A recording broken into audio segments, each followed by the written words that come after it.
हम बात करेंगे सीटेट यानी सेंट्रल टीचर एलिजिबिलिटी टेस्ट, केंद्रीय शिक्षक पात्रता परीक्षा के प्रीवियस ईयर के पेपर के बारे में, जो 2022 को हुआ था 28 दिसंबर 2023 को। और इससे आपको अंदाजा लगेगा कि अगस्त 2024 में किस तरह के प्रीवियस ईयर पूछे जाएंगे।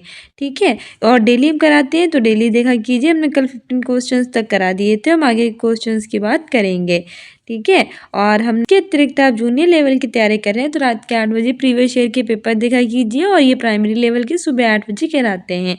सब्सक्राइब कर लीजिए चैनल को और नोटिफिकेशन ऑन कर लीजिए। अगला क्वेश्चन कह रहा है कि एक समावेशी कक्षा में शिक्षिका की क्या भूमिका है। Role of teacher is an exclusive classroom is to.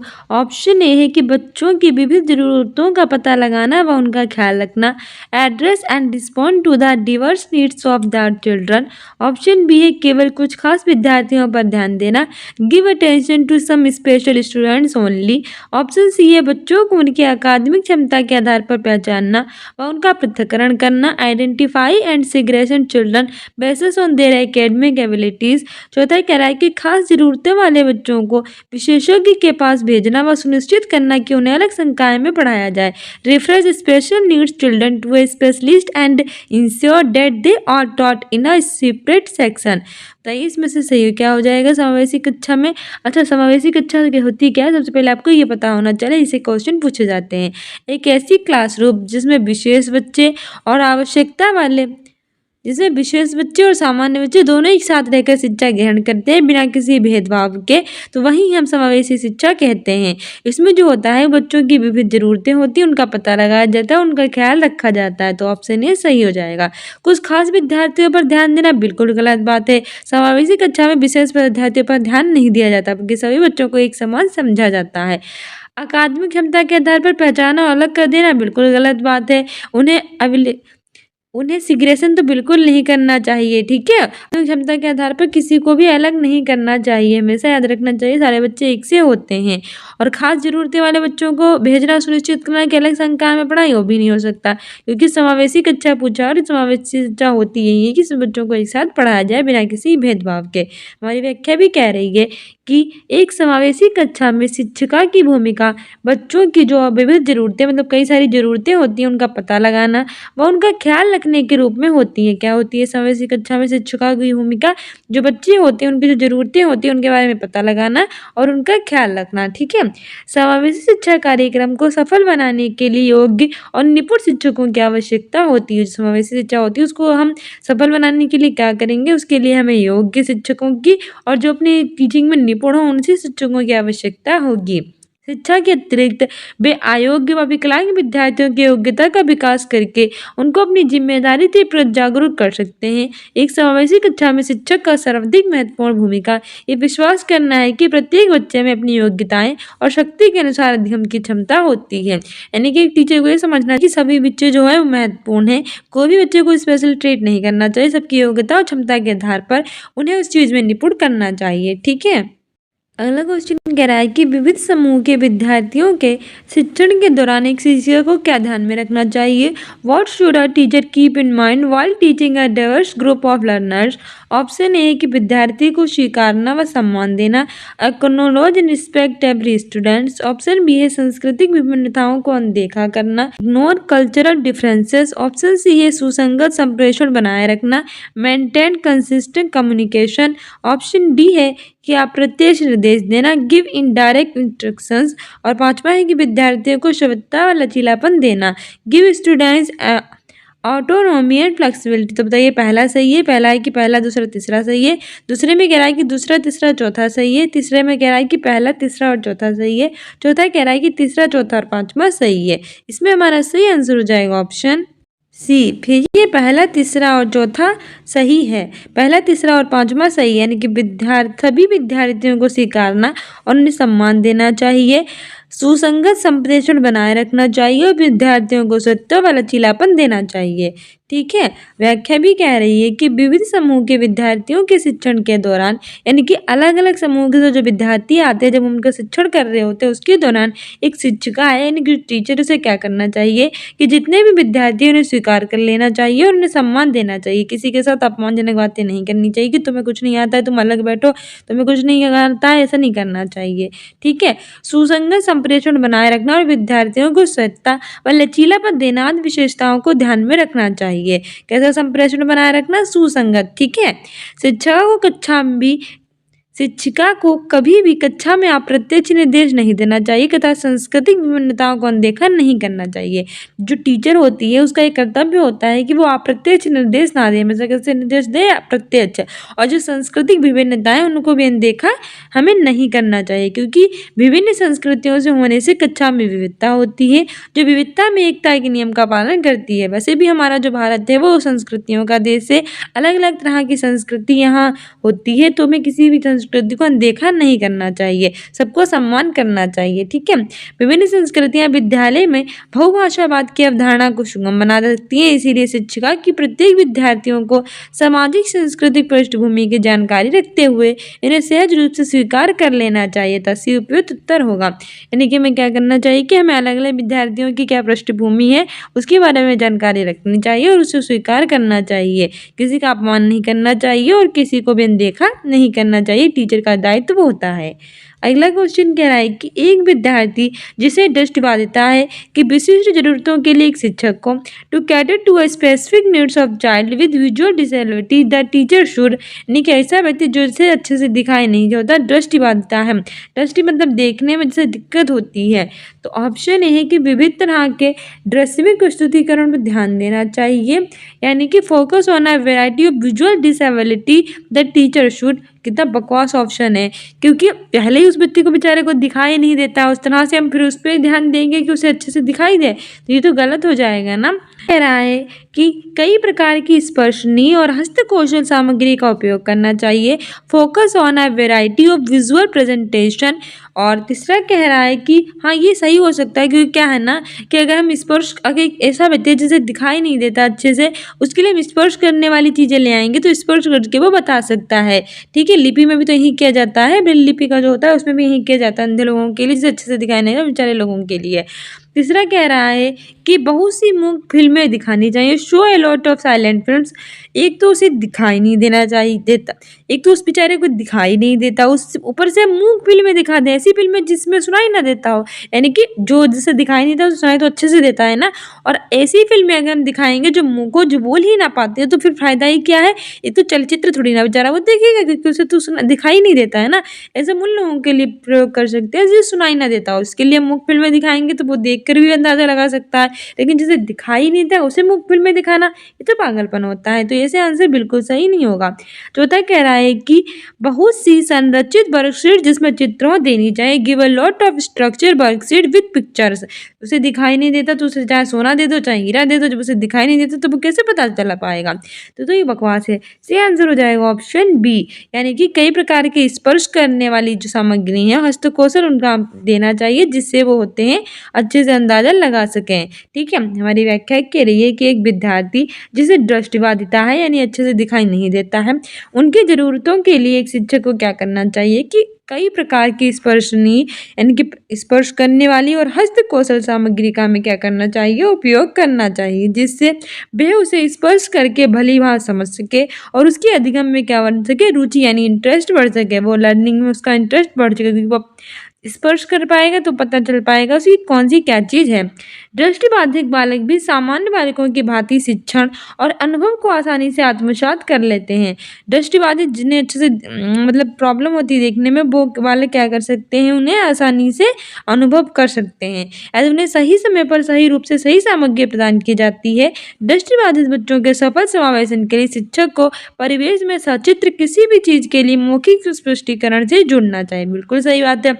ऐसे लोग जिन्हें दिखाई नहीं देता उन्हें सुनाई अच्छे से देखना चाहिए, तो मौखिक स्पष्टीकरण करना चाहिए और ऐसी चीज़ों को बढ़ावा देना चाहिए जिससे उसे जो दिक्कत है वो उसकी दूर हो सके। उसे अच्छे से दिखाई नहीं देता है तो उसके लिए स्पर्श करने वाली सुनाई देने वाली चीज़ों का प्रयोग करना चाहिए। अगला क्वेश्चन कह रहा है कि सामाजिक अंतःक्रिया और मौखिक संप्रेषण में चुनौती किसका विशिष्ट विलक्षण है? Difficulties in social interactions and verbal communication is a typical characteristics of.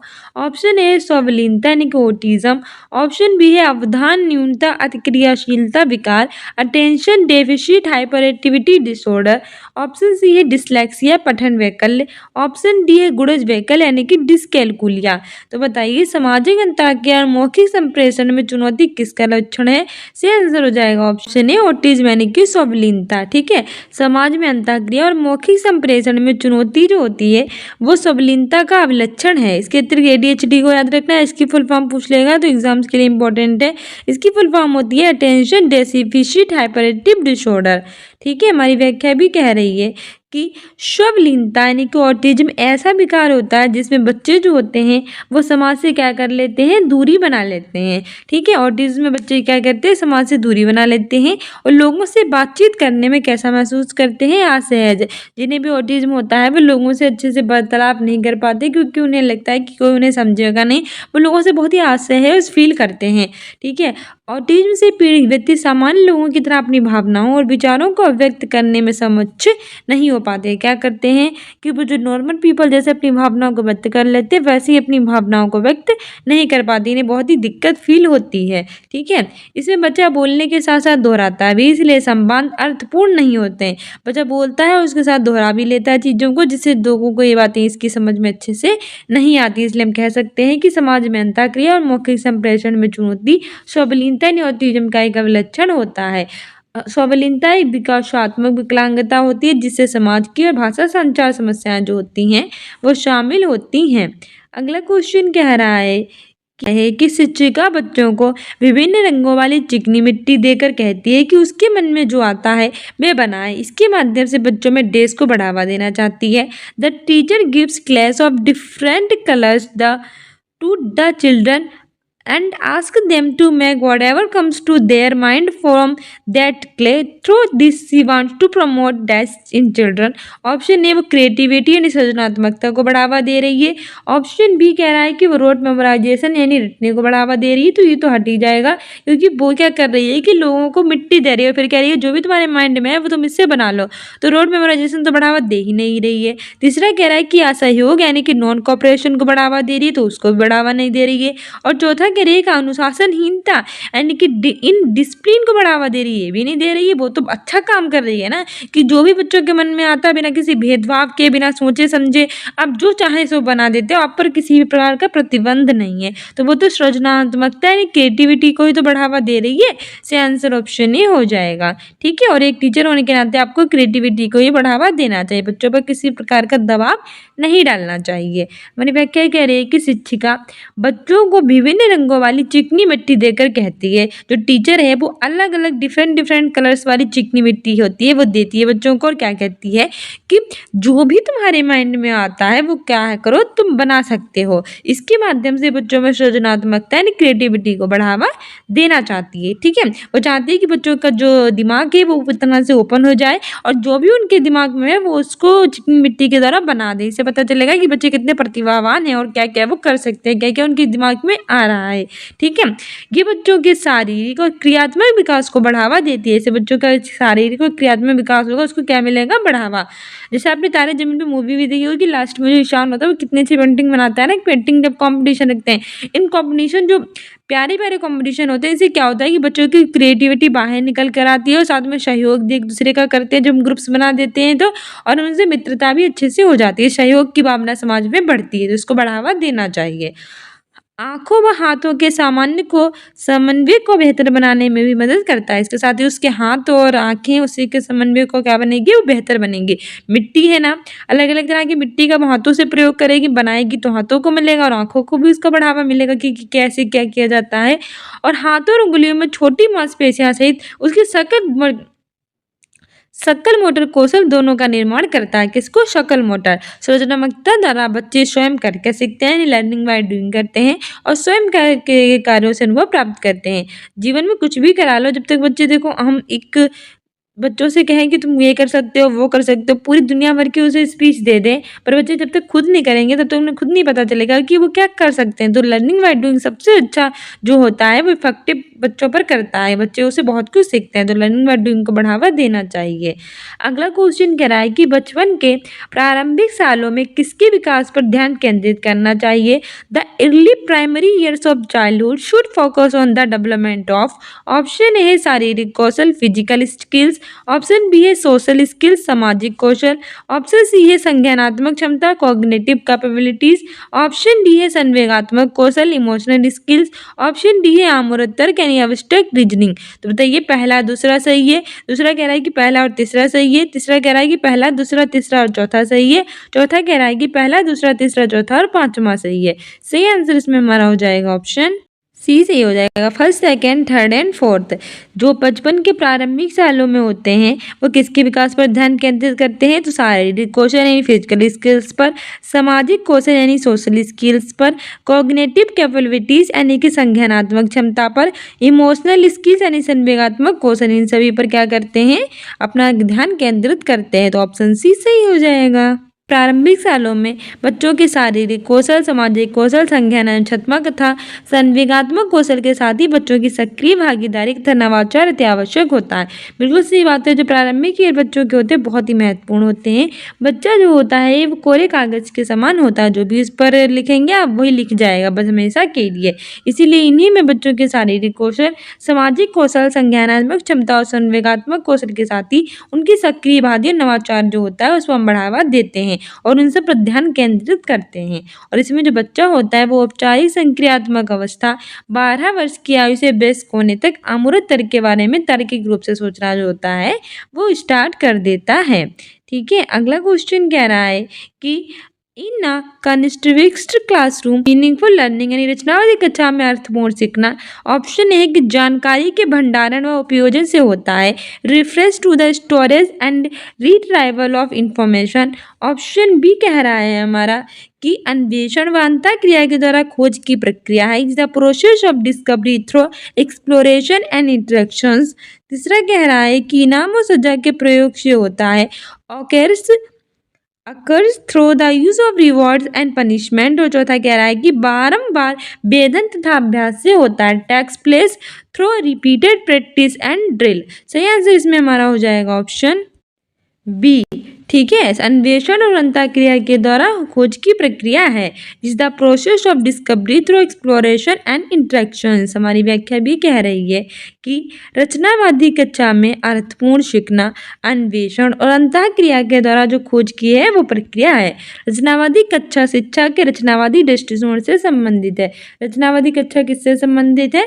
सीखने के दृष्टिकोण संबंधित है रचनावादी दृष्टिकोण से, जो चर्चाओं को और परियोजनाओं में शिक्षार्थियों को शामिल करके सहयोगी शिक्षा को प्राथमिकता देते हैं। जो क्या करते हैं कि सहयोगी शिक्षा को प्राथमिकता करते हैं चर्चाओं और परियोजना में शिक्षार्थियों को शामिल करके। एक रचनावादी कक्षा में सकारात्मक वातावरण का निर्माण सामाजिक और संचार के कौशल को बढ़ावा देता है। एक रचनावादी क्लासरूम में क्या होता है कि सकारात्मक वातावरण होता है, उसका निर्माण करना सामाजिक और संचार के जो कौशल होते हैं उनको बढ़ावा देता है, जो प्राय सहयोग और स्वतंत्र विचारों के आदान प्रदान पर बल देता है। अगला क्वेश्चन कह रहा है कि एक शिक्षिका एक बच्ची जो एक अवधारणा को समझने में असमर्थ है के साथ मिलकर काम करती है और उसे इशारे देते हुए प्रक्रिया क्या कहलाती है? A teacher begins to work together while giving cues and prompts with a student who is unable to understand a concept. This process is referred to as option A scaffolding यानी कि पाठ, ऑप्शन बी है teacher centred pedagogy शिक्षा केंद्रित शिक्षा शास्त्र, option C है maintenance rehearsal यानी कि अनुरक्षण पूर्वाभ्यास और ऑप्शन डी है डायरेक्ट इंस्ट्रक्शंस यानी कि प्रत्यक्ष निर्देश। सही आंसर हो जाएगा ऑप्शन ए पाठ यानी स्कैफोल्डिंग। और ये वाइगोत्स्की ने भी कहा था कि बच्चों को अगर कहीं पे प्रॉब्लम होती है और आप उनकी हेल्प करते हैं तो वह क्या कहलाता है? वो स्कैफोल्डिंग यानी कि पाठ कहलाता है। ठीक है, आगे बढ़ते हैं। आगे हमारा अगला क्वेश्चन कह रहा है आगे हमारी व्याख्या कह रही है कि एक शिक्षिका एक बच्ची के साथ संकेत और इशारे देकर मिलकर काम कराती है और ये अवधारणा को समझने में कैसी है, असमर्थ है। और ये प्रक्रिया क्या कहलाती है, पाड़ यानी कि स्कैट फोल्डिंग कहलाती है, जिसमें किसी नई अवधारणा अथवा कौशल को सीखने में बच्चों को मदद दी जाती है। जब हम कोई नई अवधारणा होती है उसको सीखने में बच्चों की हेल्प करते हैं तो वही स्कैट फोल्डिंग कहलाती है।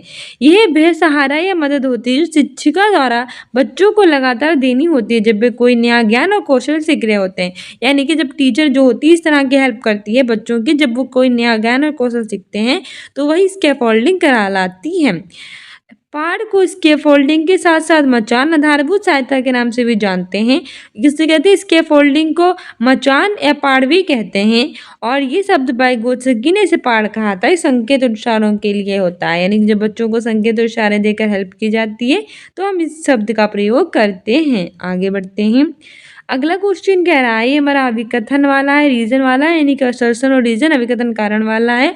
हमारा अभिकथन है कि एक शिक्षिका कक्षा में संवादात्मक बनाने के लिए बच्चों के आसपास के पर्यावरण से उदाहरण शामिल करती है। A teacher tries to include examples from the environment of children to make the class interactive.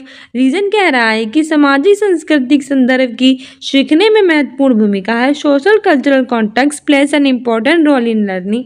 सही विकल्प करना है। तो पहला है कि और दोनों सही हैं, पहला है कि और दोनों सही हो, सही व्याख्या करता है। दूसरा है कि सही तो है पर व्याख्या सही नहीं है। तीसरा है कि ये सही है लेकिन आर गलत है। और चौथा कह रहा है कि और दोनों गलत हैं। सही आंसर इसमें हमारा ऑप्शन ये हो जाएगा कि both A and R true and R is the correct explanation of A, यानी कि और दोनों सही हैं और आर ए की सही व्याख्या करता है। हमारी व्याख्या भी कह रही है कि एक शिक्षिका कक्षा को संवादात्मक बनाने के लिए बच्चों के आसपास के पर्यावरण से उदाहरण शामिल करती है। शिक्षिका क्या करती है कि जो क्लासरूम होती है उसको संवादात्मक बनाने के लिए इन्वायरमेंट से जो एग्जाम्पल है वो लेती है और सामाजिक सांस्कृतिक संदर्भ की सीखने में क्या करती है, महत्वपूर्ण भूमिका है। ये दोनों कथन और दोनों सही है और सही व्याख्या भी करता है। बच्चों के आसपास के पर्यावरण से उदाहरण शामिल करने से बच्चे जुड़ाव महसूस करते हैं।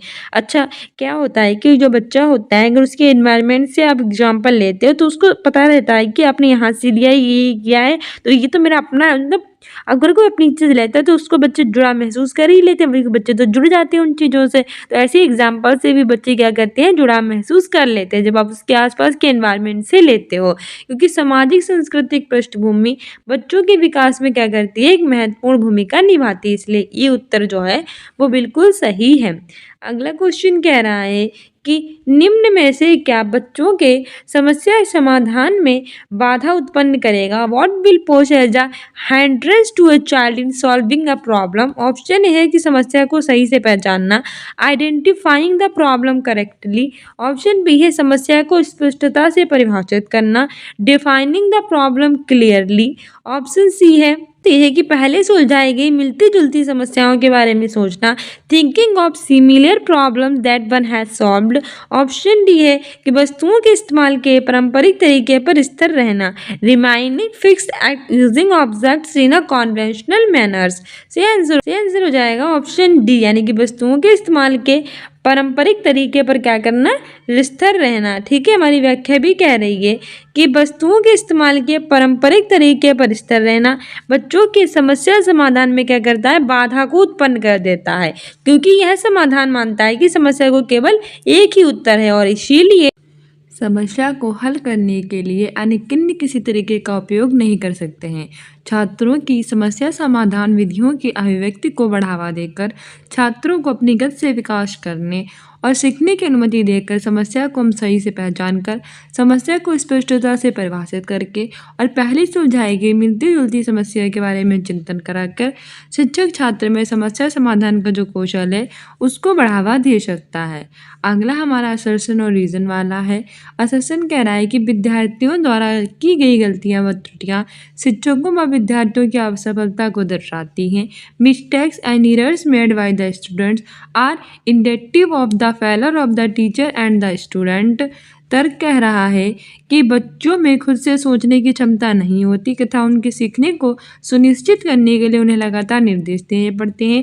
Children do not have the ability to think on their own and need to be constantly instruct to ensure learning. तो इसमें से हमें सही विकल्प चुनना है। ऑप्शन ए है कि ये और दोनों सही हैं और आर ए की सही व्याख्या करता है। ऑप्शन बी है कि और दोनों सही हैं और सही व्याख्या करता है। तीसरा कह रहा है ये लेकिन आर गलत है कि और दोनों गलत है। तो सही आंसर हो जाएगा option D, both A and R false, यानी कि और दोनों गलत है। क्यों? क्योंकि विद्यार्थियों द्वारा की गई जो गलतियां, मिस्टेक्स और त्रुटियां होती हैं उन्हें शिक्षकों व विद्यार्थियों की असफलता को दर्शाती हैं और बच्चों में खुद से सोचने की क्षमता नहीं होती। उन्हें सीखने को सुनिश्चित करने के लिए निर्देश देने पड़ते हैं। ये दोनों कथन गलत है, ऐसा कुछ नहीं होता क्योंकि विद्यार्थियों द्वारा की गलतियां त्रुटियां शिक्षा अधिगम की प्रक्रिया में एक महत्वपूर्ण प्रक्रिया के रूप में देखी जा सकती हैं जिसे हम कभी भी नज़रअंदाज नहीं कर सकते। कथा ये बच्चों की सोच में अंतर्दृष्टि देने के लिए अधिगम की प्रक्रिया में आवश्यक होती हैं, यानी कि जो बच्चे गलती करते हैं वो उनके लिए महत्वपूर्ण होगी कि गलती करके ही तो वो सीखते हैं। तो हमें उन्हें बाधा नहीं, एक समस्या समाधान, उसे बाधा के रूप में नहीं समझना चाहिए। हमें देखना चाहिए कि बच्चे क्या गलतियाँ कर रहे हैं, दोबारा वो कैसे उन्हें ना कर सकते हैं। इसके लिए शिक्षकों को उनकी आवश्यकताओं के अनुसार कथा इसके द्वारा शिक्षकों को सीखने के लिए शिक्षार्थियों की अधिगम शैलियों से अवगत उन्हें कराने में मदद मिलती है। बच्चे अपने परिवेश को समझ विकसित करके विद्यालय में आते हैं, इसलिए शिक्षकों को बच्चों के इस विचार सहज रूप में स्वीकार करने चाहिए क्योंकि विचार सबके अलग अलग होते हैं और डिफरेंट आइडिया से वो डिफरेंट जगह से वो आते हैं, तो उन्हें सबको परिवेश को समझ कर उन्हें अपनाना चाहिए। अगला क्वेश्चन कह रहा है कि निम्नलिखित में से कौन सा भाव नहीं है? Which of the following is not an emotion? Option A है मेमोरी यानी कि स्मृति, ऑप्शन बी है एंगर यानी कि क्रोध, ऑप्शन सी है लव यानी कि प्यार, ऑप्शन डी है फियर यानी कि भय।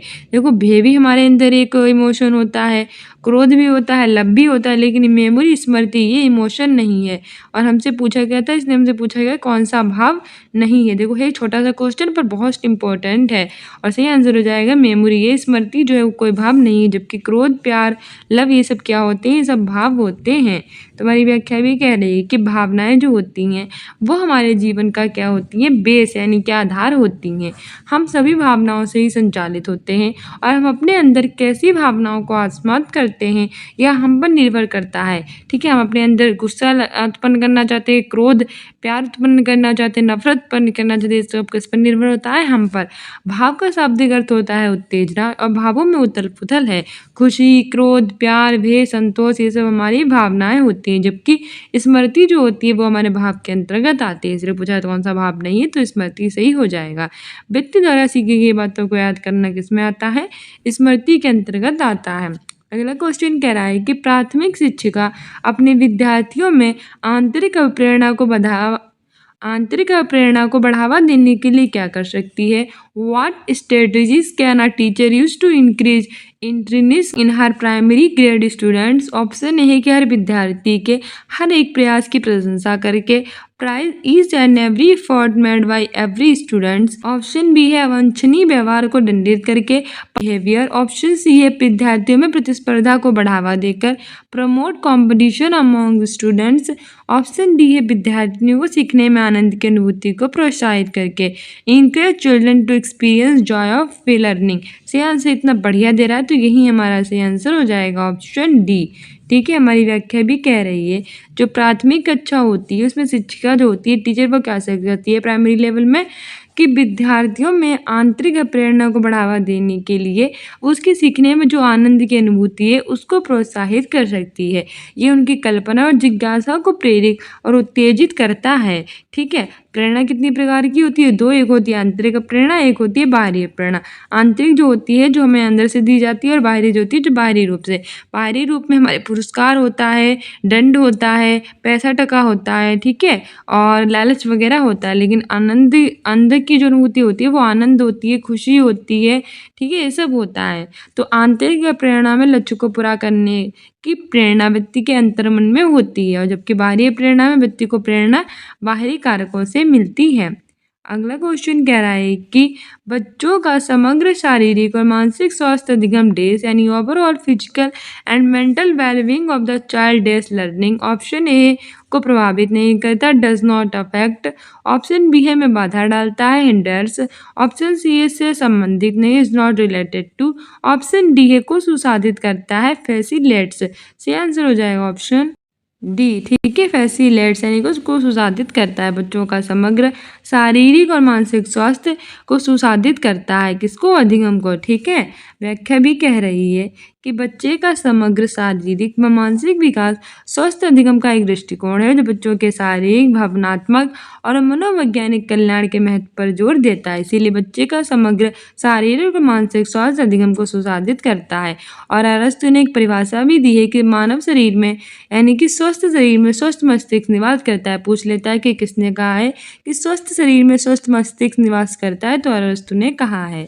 अगला क्वेश्चन कह रहा है कि रूही का मानना है कि उसने ठीक से पढ़ाई नहीं की थी, जिसके कारण उसके विज्ञान की परीक्षा में अच्छे नंबर नहीं आए, जबकि वे विज्ञान में बहुत अच्छा प्रदर्शन कर सकती थी। रूही अपने प्रदर्शन का आरोपण किस कारक को कर रही है? Ruhi believe that she did not study properly, which is why she did not get good marks in her science test. Though she can do science quite well, she is attributing her performance to option A है कि पर्यावरणीय कारक, environmental factors. Option B है योग्यता की कमी, lack of ability. Option C है कोशिश की कमी, lack of effort. Option D है कठिन भाग्य, टफ लक। सही आंसर हो जाएगा option C, lack of effort, यानी कि उसने कोशिश में क्या की थी, कमी की थी, इसलिए उससे उसके अच्छे नंबर नहीं आए। पर आप लोग कोशिश में बिल्कुल भी कमी मत करना, जिससे आप रूही की तरह आप क्या करें, पछताएं ना। इसलिए सीटेट के सारे प्रीवियस ईयर आप लगा लीजिए और इससे आपको अंदाजा मिलेगा कि अपने एग्जाम में कितना बेटर कर सकते हैं। ठीक है, क्योंकि ठीक से पढ़ाई नहीं करेंगे, उसके बाद परीक्षा में कम अंक आए तो उसने अच्छा प्रदर्शन नहीं किया है, तो वो क्या कर रही है कि कोशिश की कमी का आरोपण कर रही है। क्योंकि अगर विज्ञान विषय की परीक्षा में और अधिक कोशिश करती तो निसंदेह, इसमें कोई संदेह ही नहीं कि बहुत अच्छा प्रदर्शन कर पाती। ठीक है, निरंतर मन में उसके सवाल उठ रहे हैं और आपके मन में ना उठे, इसलिए आप सीटेट के सारे प्रीवियस ईयर लगा लीजिए। सो डियर स्टूडेंट्स, ये था हमारा सीटेट का प्रीवियस ईयर का पेपर। I hope you like this video. If you like it then like, subscribe and share and don't forget to subscribe this channel. साथ ही स्टूडेंट्स यूनिकेन को इंस्टाग्राम और फेसबुक पे फॉलो कर सकते हैं। अपने एग्जाम में बेटर करने के लिए कम्युनिटी पोस्ट में आंसर दे सकते हैं। सुबह 8 बजे हम कराते हैं प्राइमरी लेवल के करंट सीटेट प्रीवियस ईयर, वो देख सकते हैं। और रात के 8 बजे करा रहे हैं जूनियर लेवल की सीटेट प्रीवियस ईयर, वो देख सकते हैं। सुबह 10 बजे करंट अफेयर भी देख सकते हैं। मिलते हैं नेक्स्ट वीडियो में। Keep loving, keep watching, keep sharing. Thank you, bye.